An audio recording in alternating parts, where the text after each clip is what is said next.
Hello physics students. In this video, we're going to be talking about potential again. And remember that in this topic, electrostatics, there are four foundational ideas: electric force, electric field, electric potential energy, and electric potential or voltage. So yesterday we learned that voltage we could define it in a couple ways. So we could take, if we took a charge, proton, electron, whatever, and we let it move along a path, and it moves along and then it sort of comes out that path and sort of dribbles out slowly after. It didn't get much kinetic energy, the charge. So if we took that ratio of the joules per coulomb for that charge, maybe a single electron, we'd get maybe a small number of volts, like 1 volt. If we take another path from here to here and we let an electron go, and then it shoots out the other end and gets a lot of energy, then the voltage, the work over charge, might come out to be 1,000,000. So again, voltage is what happens to charges, a single charge. So you could have 1,000,000 volts with something very small like an electron going. So that was one definition, the thrust per charge. And it's also kind of why we were using the term potential difference, because we're talking about along some path from one point to another, what happened to that charge as it moved along that path.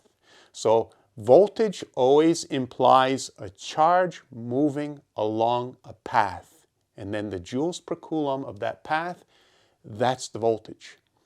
And then we learned a second definition, which basically said the same thing, that if we integrated the electric field along that path, that was also the same idea, because if there was a lot of electric field over that path, we had a lot of velocity, a lot of energy at the end per electron, so that would be a lot of volts. If there was very little electric field lying along that path, then the charges would dribble out and they wouldn't get much energy along that path. So that's the concept. Today we're going to expand that and look at the voltage of a single point charge. How many volts does a proton, if I fix it in space here, how many volts does it create? So instead of potential difference, we're going to be talking about the potential of a charge, or just the voltage. So I'll give you a minute to jot down these notes here, and then I'll explain what they mean. Okay, so we've got a proton here creating an electric field pointing away from it. The electric field is getting weaker and weaker and weaker. And as I said, the voltage along any path, the delta V, is the integral of the electric field. The dot product means that the electric field is aligned with that path from one point to another. That would be the volts. Now, what I'm saying today is let's forget about the delta. Let's just say the voltage. If we integrate the electric field starting from infinity in of the electric field expression, that expression will be just the voltage of the point charge. Okay, so that's what we're going to do. The path implied today is we're finding the amount of electric field as I come in from an infinite distance to a point. Now, something I didn't mention yesterday, why do we always, or with potential energy, the last topic of the four ideas, why do we always start from infinity? And the reason why, there's a practical reason why. Take a chemical reaction between sodium and chlorine. The electron falls away from the sodium and gets sucked into the chlorine. So there's like an energy involved there. Now when it comes to dropping objects, like with gravity, if I just drop this, usually the common sense idea is we call zero the ground where it hits the bottom. But when you're falling from one atom to another, what's the ground? And you might say, well, maybe the chlorine orbit because it fell into the chlorine. All right, well, what happens if then it gets sucked into a fluorine atom? Now what do we call the ground then? And so as an electron is hopping from one atom to another, there's no more reference point that's convenient when you're just looking at the atoms. So what actually is convenient is to imagine a point very far from all the atoms an infinite distance. And that's where we call the voltage zero and the potential energy zero, because every atom can conceptualize this idea of, okay, the electron, when it's far away from me and it's away from all atoms. And so it becomes a common reference point. Infinity is zero energy and zero voltage. That's the definition. So then, knowing that, I'm integrating in from infinity to a point, that's my path, a wire stretching from an infinite distance away from this proton all the way into this point. Now when I let a charge fly along that path, what's the thrust, the joules per coulomb, that I get as the electron flies or a charge flies along that path from infinity? So that's why we integrate from infinity in, and we just call that now the voltage or the potential, because the difference is implied in that we're starting from infinity. Okay? So I just need to evaluate this integral to get an expression for the voltage around a charge, which I'll do over here. So I'll pause and give you a chance to jot this down. Okay, so let me go through. So what I did is I just took the r squared of the denominator and I brought it up as r to the minus 2, just for convenience, because basically then that helps me to integrate. I see it as a power function. I add 1 to the exponent, divide. Now I have minus minus, that goes away, and also I'm evaluating from infinity to r final. And then I plug in my limits, 1 over infinity, that's 0. And that gives me my expression for the voltage around a proton or electron, in other words, a point charge. Okay? Again, voltage always implies a path. I want to repeat that again and again. So when you look at this, a lot of students might make a misconception and say, KQ over R, the path is right here. That's what we let the charges move and we see how much thrust they get and we do the joules per coulomb. No, the R is not the path. The path is from infinity in. And that's a key idea that you have to remember with all these expressions for energy and voltage for point charge. You start at infinity, and that's the relative point where the voltage is 0. Okay, so this is the electric field accumulated. I put that in quotes because you're integrating, starting from infinity inward, and that's what that expression gives you. Now, if you take K, 9 times 10 to the 9th, plug in the charge of a proton, positive, and the radius from the proton, you'll get some positive number of volts. Okay? And then if you plug in a negative charge for the electron, you get a negative volts. Why is that the case? Remember, when you go against the electric field during your motion, you're like lifting something, and that's positive energy change. And this is going to be positive voltage when you're coming into a proton, because you're integrating against the electric field. When this if you're doing this for an electron, then the arrows switch inward and you're integrating in with the electric field. So you're like falling down. So if you start at 0 and you fall in terms of the electric field toward an electron, you'll get a negative voltage. So you have to plug in the signs of the charge into this equation. Also another point, it's a scalar, meaning it's a number. There's no direction. You never do the Pythagorean theorem with voltage. You just add, and you get the total, no matter how the charges are arranged. Okay? So that's the concept and the equation. What I'm going to do is a couple examples.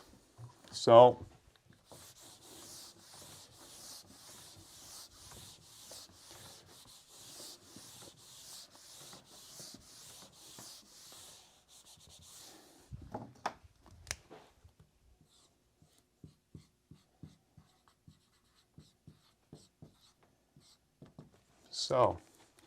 let's see, what do I have here?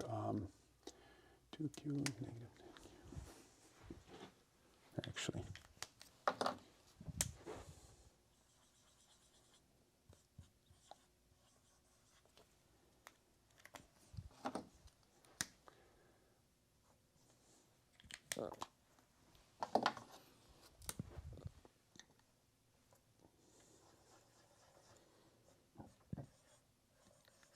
Okay, two charges, plus 2q, negative 10q.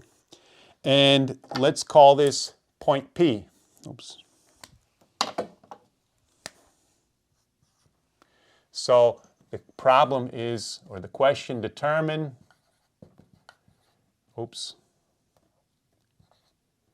V at point P. So I want to find the voltage right here. Okay. So all I have to do is do KQ over R plus KQ over R for the two charges. Oh, and I forgot the distances. This will be D, and this is 2D. Okay, so those are the distances. So KQ over R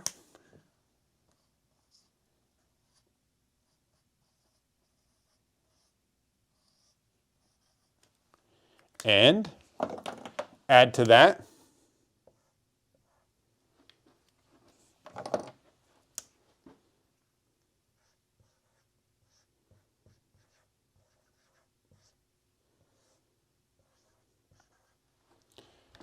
KQ over R for the other charge. Notice it's 2D away. It's got a charge of negative 10Q.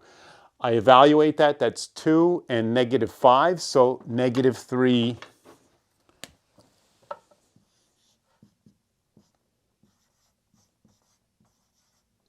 over D.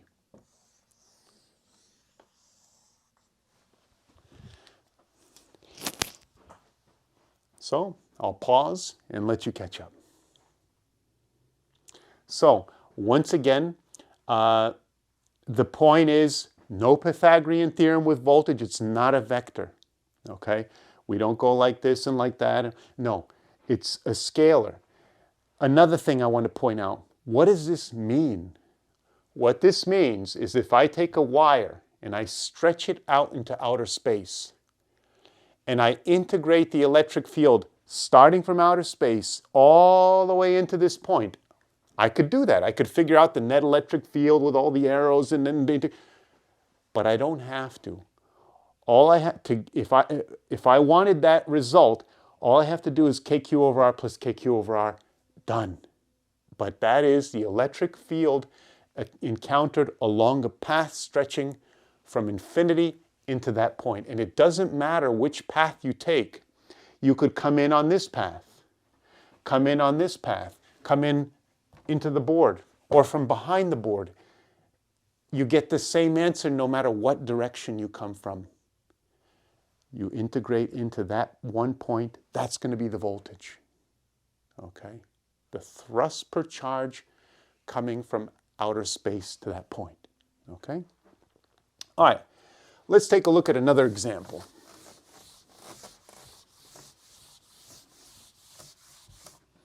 Okay, so, oh, you know what? Yeah,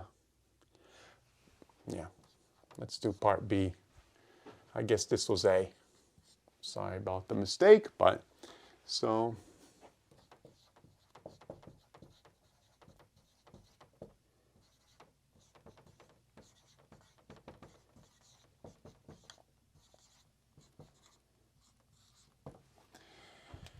So now the question asks us to determine the work to bring 2Q, a third charge, to this point. Now you might think work, oh, I got to integrate, all that. Okay, you could do that if you wanted to. It'd be a lot of work. Or you could just start with V equals work over charge. In other words, work equals QV. So I have plus 2Q and minus 3KQ over D, giving me negative 6KQ squared over D. Now, you got to be careful with minus signs here, because you got to go always back and think, the work to bring the charge in. What does that mean? the question actually should be more specific.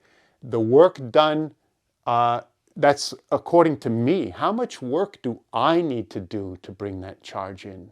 Okay? And if you think about this, if I bring a positive charge, overall it's going to be attracted to this configuration because there's more negative charge. So do I have to do positive work myself by pushing it into that point? No. In fact, if I let it go, it'll race and slam into that point. So to bring it there in a controlled manner, I actually have to hold it back the whole way, right? It wants to slam in, so I'm pushing this way and I'm allowing it to move that way. So the work that I need to do is negative, right? To hold it back the whole way and bring it in gently and then glue it to that point right there. So minus sign the work to bring in. If it said, how much work is done by the field? Now I need to switch this to a positive because the work done by the field is pulling it in and it's moving in. So the work done by the field is positive. So you got to be a little tricky with the wording, okay? So let me do another example. If you haven't already done so, I'll pause the video to give you an opportunity to jot this down. Okay, let's continue on. So,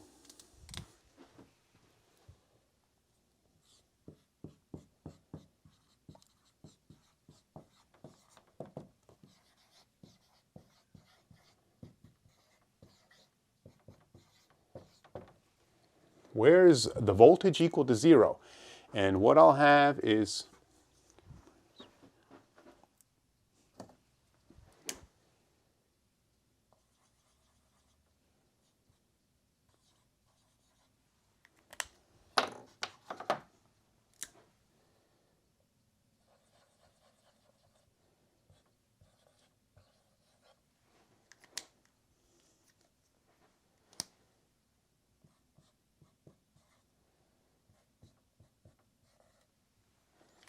so here's like an x-axis.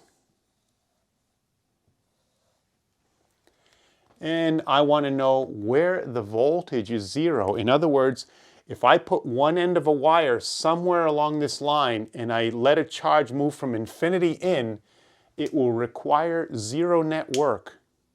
There will be no net electric field integration along a path when you end at one of those points. Well, we could do the integration or just use KQ over R. And that's the easy way, the KQ over R, because the integration is already done for us. So we have to add KQ over R for both charges and get 0 somehow. So what we're going to want to do is be somewhere closer to the smaller charge so that the smaller numerator is offset by the smaller denominator.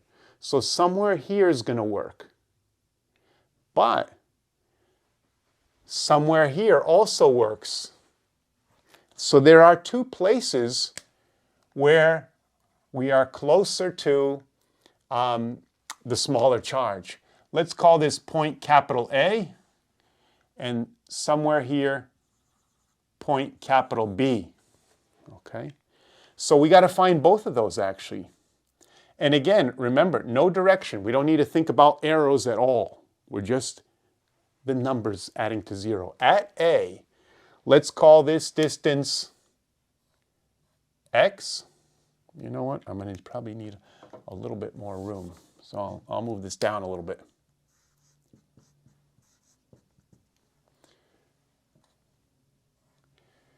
And the radius from here to here is d minus x. Okay? So I could say the voltage adds up to 0 if I write K plus 2Q over X and then add to that the voltage of the other charge, which is negative 3Q charge, and a distance from that point of d minus x. So I just need to solve for x here. So I'll bring this fraction to the other side, giving me k, 3k q d minus x equals 2k q over x. And what we could see is the k's divide away, as do the q's. And then we can cross multiply what's left.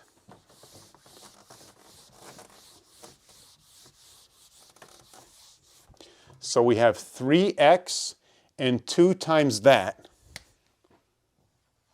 denominator, the denominator d minus x. And we could distribute this through 2d minus 2x. Add 2x to both sides, we get 5x on this side and 2d here. And so x is 2/5 of d. So that's one location where the voltage is 0. The other one is over here. Now, what I'm going to have to do, I'm going to just call this radius. So I got to do for here, kq over r plus kq over r. So I got to find the radii from this point to the two charges. I'm going to call this lowercase b for now. And the radius here is d plus b. And I'm going to solve for b. The reason why I don't want to use x is because it's going to get a little confusing, because it's actually we're going to have to take this distance and turn it negative later. So I'll show you later what I'm saying here. So again, I say 0 equals,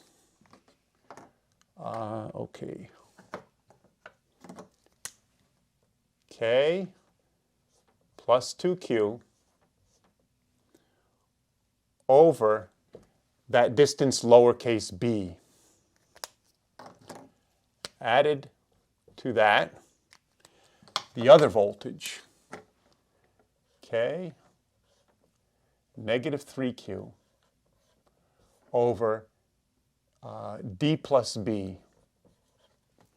And remember, we're solving for that b, that distance to the left of the origin, x equals 0.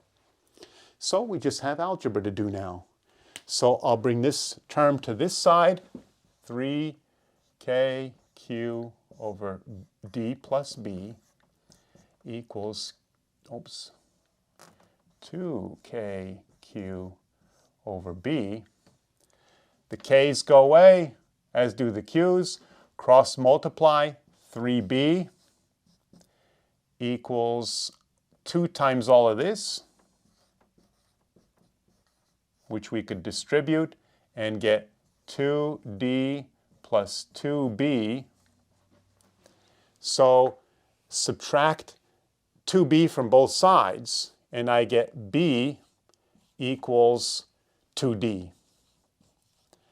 But that is the distance to the left of that charge. So if we think back to our x coordinate system, this being 0, we're going to the left of that, the distance 2d, so the x-coordinate is actually negative 2d. Okay, so x equals negative 2d. All right, I'm going to pause the video to give you a chance to catch up with this solution.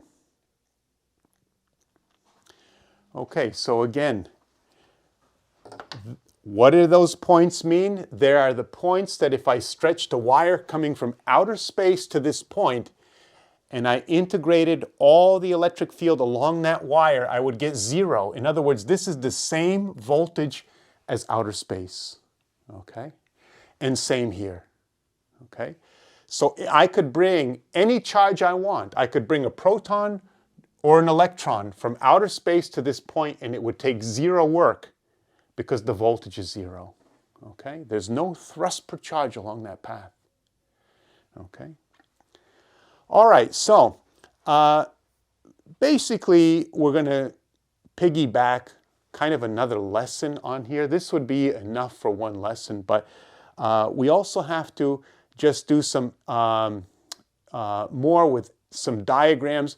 Remember, when we learned about electric field, the second day I drew electric field line diagrams. And so what we just did is we just learned about voltage around protons and electrons. And now what we're going to do is we're going to represent those in conceptual diagrams to sort of see some patterns about, we know how to calculate specifically in one particular point, but what about the overall pattern of voltage around a set of charges? That's what we're going to do next. So this is going to be diagrams, concepts.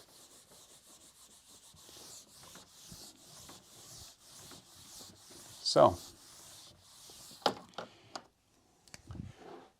equipotential surfaces.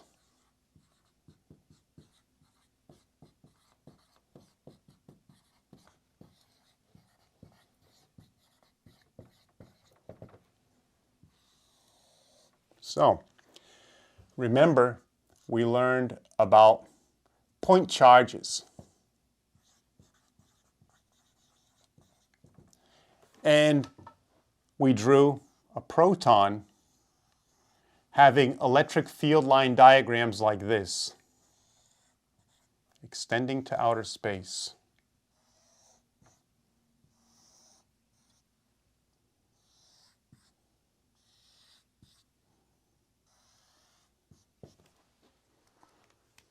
Now, remember I said, as I've said many times, voltage is the thrust per charge along a path.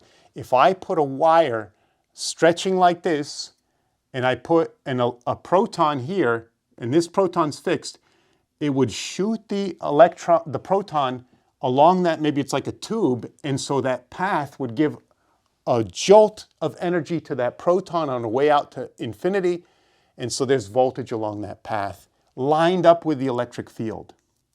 But if I take a wire, oh, I accidentally put the wire away. Yeah, hold on just 1 second, I'll go grab my wire.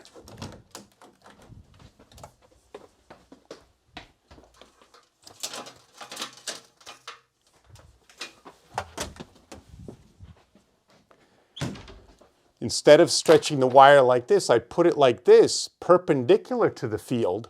There's no voltage along this wire because any charge gets pushed perpendicular to the wire. It doesn't get pushed to shoot out the end of the wire.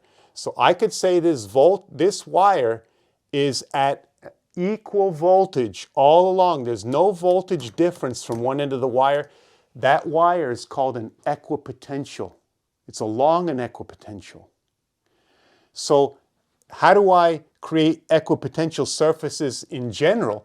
I make surfaces that are always perpendicular to the electric field. And then there'll be no voltage difference along that path. So what I'm doing around a proton is I'm just creating spheres. And the sphere that has a radius at infinity is the 0-volt sphere. So imagine this giant sphere all the way at infinity going around this proton. That's 0 volts. If I come in with a smaller sphere, I've come in against the electric field. The smaller sphere is now at a positive voltage. The infinity one is 0. The smaller one is positive some number of volts. Smaller sphere, even more positive volts. And so the volts get bigger and bigger for each sphere as you come towards the proton. So I could draw equipotential surfaces. Infinity is 0. Maybe I draw one out here.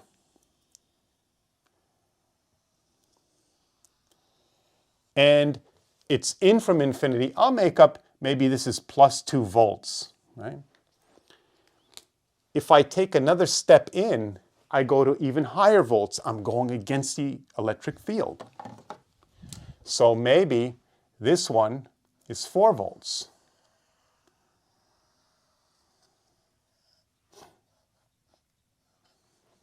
Positive. And if I come in even further, maybe this one is positive 6 volts. Oh, they're not quite symmetric, but they should be. Maybe this one is positive 8 volts. You get the idea. Positive 10, positive 12, on in, okay? And it's not a coincidence that these are getting closer and closer together, because since the electric field is getting more intense as I'm coming in, I don't have to go as far to go up in those volts. That you can figure out from the basic V equals ED. So the bigger the electric field, the smaller distance I have to move to generate a certain amount of voltage. So maybe the 10 volt would be like this. So there is our equipotential surfaces, spheres. I can move along this line and I'm always 90 degrees to all the electric field lines. So there's no voltage as I'm going around from one point to another along this sphere. So equipotential surfaces always perpendicular to the electric field.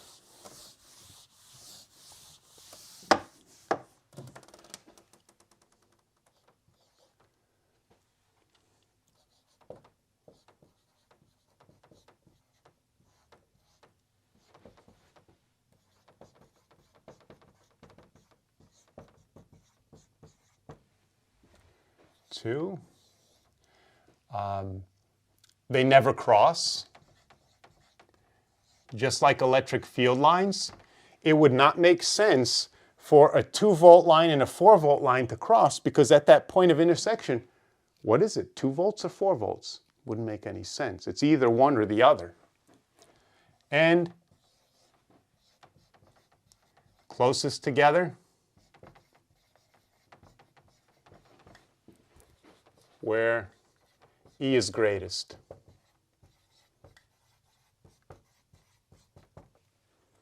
Okay, so let me pause and allow you opportunity to jot this down.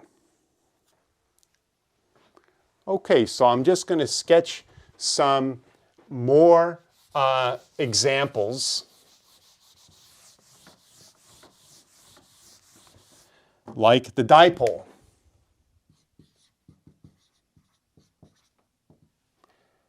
Positive, negative. Electric field lines go like this. We take our time. We never let them cross. We make them come out of the positive, curve into the negative. We try and make it symmetric above and below. This one goes around maybe and comes in over here. This one goes down and maybe comes in over here. And this one goes out and one comes in. So we studied this with electric field line diagrams. One voltage line that we could easily draw is one straight down the middle. Notice that it hits those all at 90 degrees. That's the voltage equals 0 line, because that surface will extend all the way to infinity where voltage is 0. And it's always going to be hitting every electric field line at 90 degrees. So in other words, a charge coming in from infinity will not feel a thrust along this line, so it's 0 volts. Now, if I take a step against the electric field towards the positive charge, then what happens is I have positive voltage. So maybe right here, I try and draw a surface that crosses all these electric field lines at a 90-degree angle. So I'm estimating. But since I'm moving against the electric field, maybe this is positive 2 volts.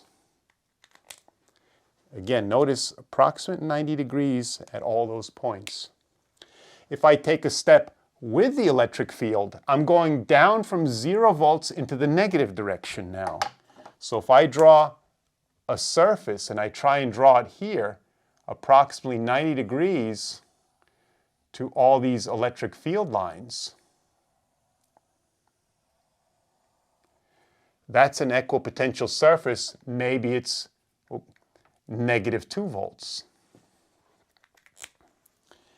And let's see, what color can I do? The purple maybe. All right, so I go even further. Maybe this is now, if I try and draw perpendicular here everywhere, this might be positive 4 volts. I go even further from the 2 in against the electric field. And I go even further with the electric field, so I go negative 2 to negative 4 somewhere in here. And let's see, what can I use? Maybe orange. Let's try and see if orange shows up. So, not too well.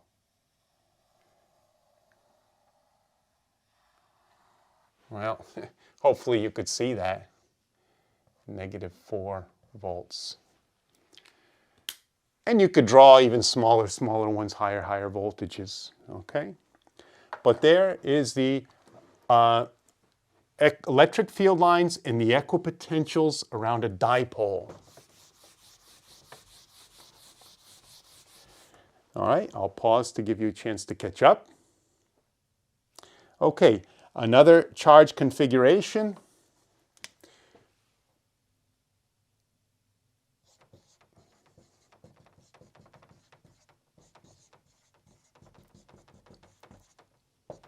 If you had positive charges, like 2 protons.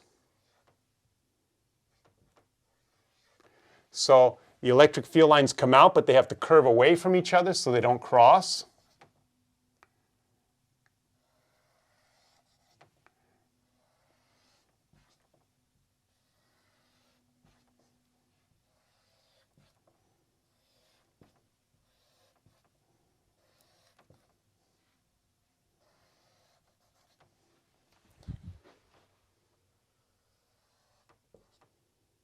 Oh, maybe that one's not quite right.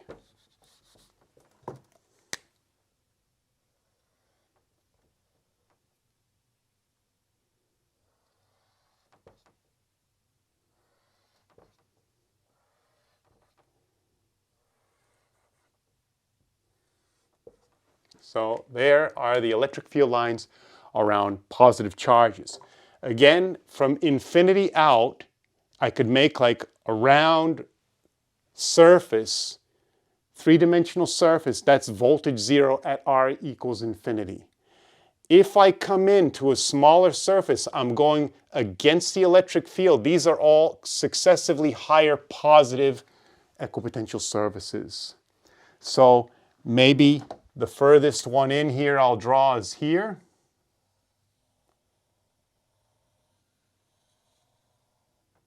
Oops, that should have been symmetric.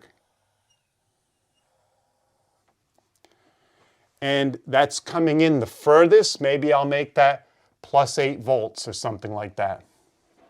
See how I try to make it 90 degrees to all the electric field lines.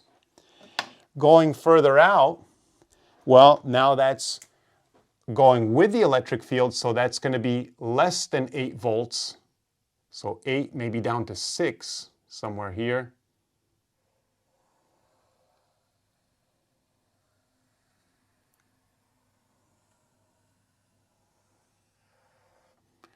So positive 6 volts. And maybe I'll draw another one out here, which would be maybe 4 volts. Oops.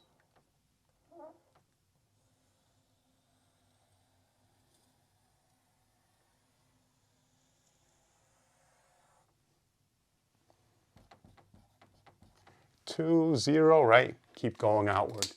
So positive, those are the equipotential surfaces.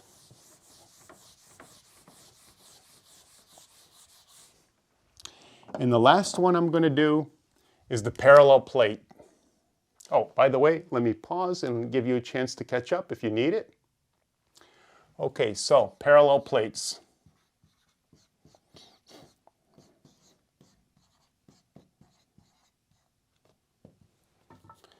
Remember I said in a lot of experiments, this is a little bit different.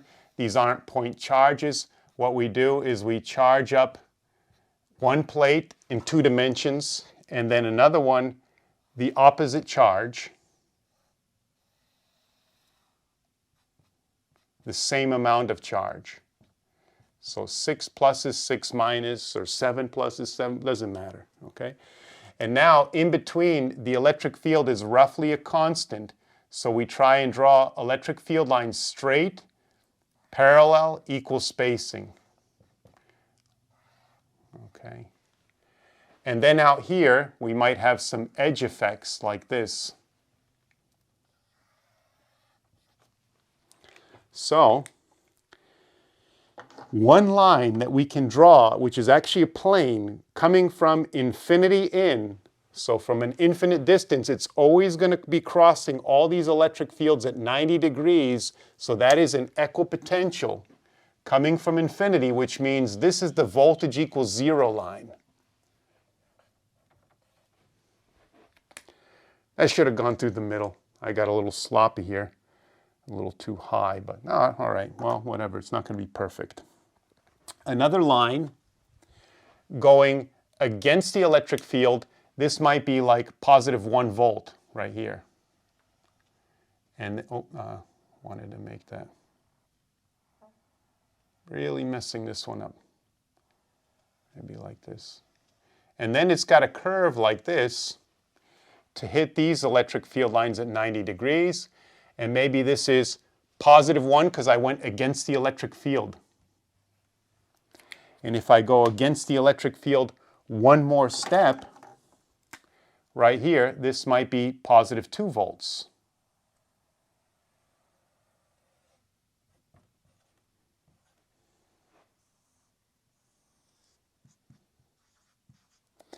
And that might make this plate positive 3 volts. Okay. If I go with the electric field, now I go down in volts. So this right here might be from 0, instead of positive 1, maybe negative 1. Brown, also not so good. So this would be negative 1 volt.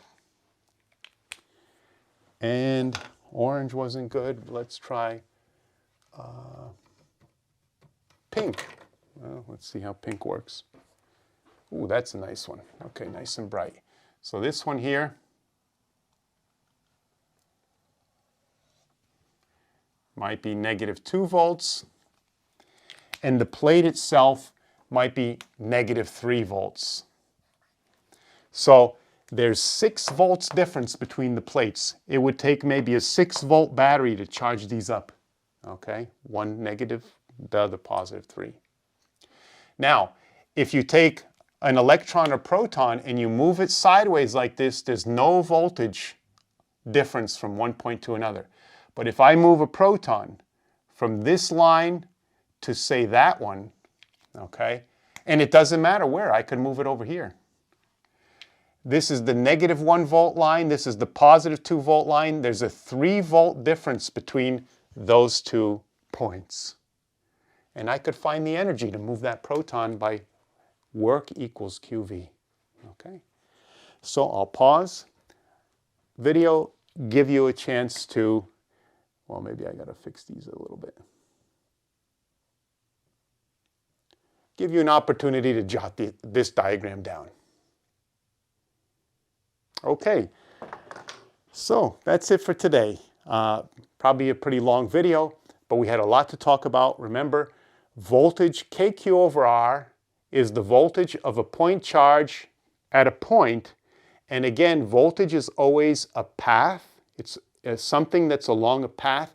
The path is starting from infinity into that point.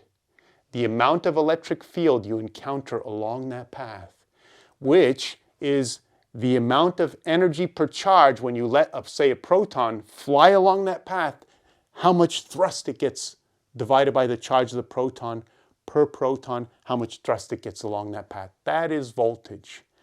Okay, so we got through our 4 foundational ideas. Like I said, study these, get them firmly in your mind so that the rest of the course will flow smoothly. I'll see you in the next video.